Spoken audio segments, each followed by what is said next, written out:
Good morning. Sorry you've had Father Michael all week.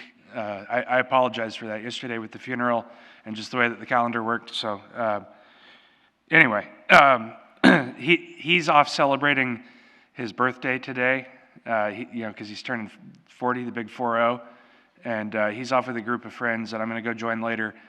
We're going to this place up near Blairsville called Tank Town, where he gets to drive a tank and drive it over a car. So we were keeping it a surprise until last night the people that he's with they couldn't keep the surprise anymore. So anyway, they dragged him off and found this place, and I don't know how they managed to do that, but it's very appropriate for Father Michael, I think. Anyway, Jesus, when he is encountering people and healing them, we really get a sense of the incarnation. Especially in this account, we've got other accounts where Jesus encounters the deaf and the mute, or the blind, and that's where really we get the incarnation.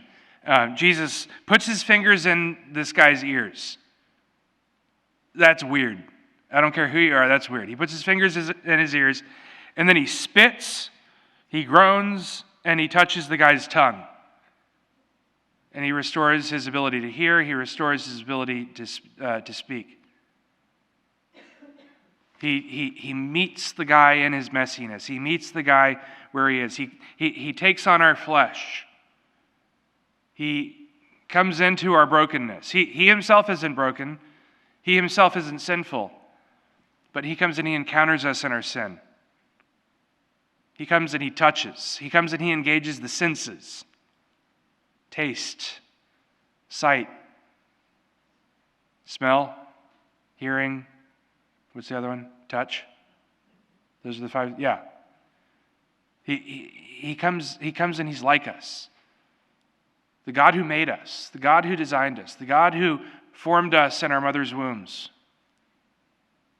He comes and he enters into who we are. He comes and he enters into what we do. And he makes it good. He makes it holy. Why does Jesus have to put his fingers in the man's ears? Why does Jesus have to spit? Why does he have to touch his tongue? Why does he have to groan? Why does he have to say to him, be opened? Why can't he just simply say, you're healed?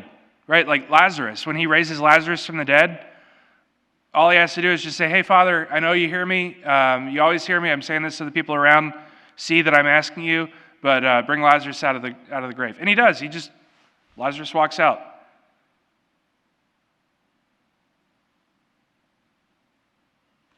The crippled man on his mat that's lowered through the roof, right? Jesus just says, oh yeah, get up and take up your mat and walk.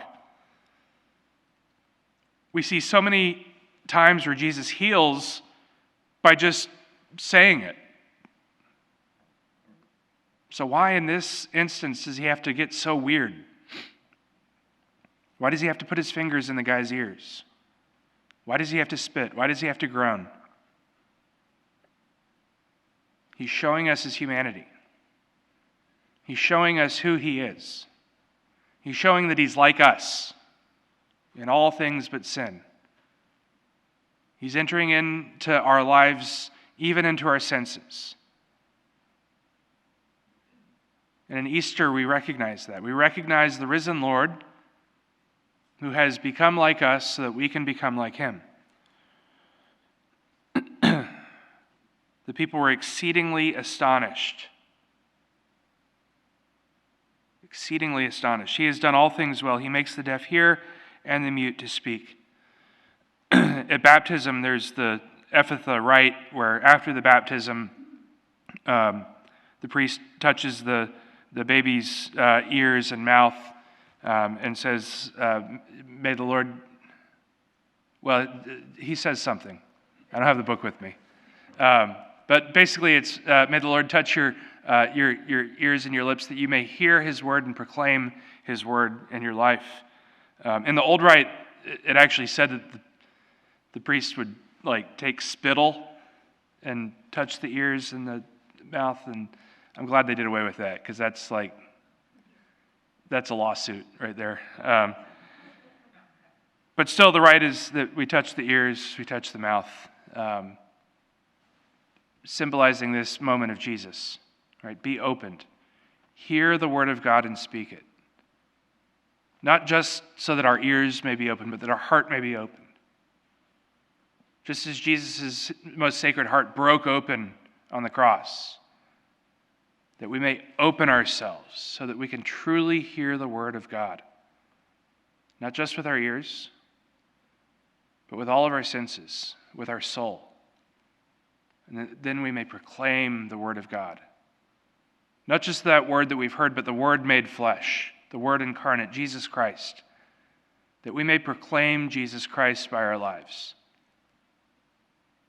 If we don't think about that regularly, if we don't think, am I proclaiming Jesus Christ by my life? We need to. We've received the risen Lord, but do we proclaim him? Do we make him present? As we continue in this time of Easter, let us ask the Lord that he may continue to give us that grace, that as we hear his word, we may proclaim it each and every day of our lives.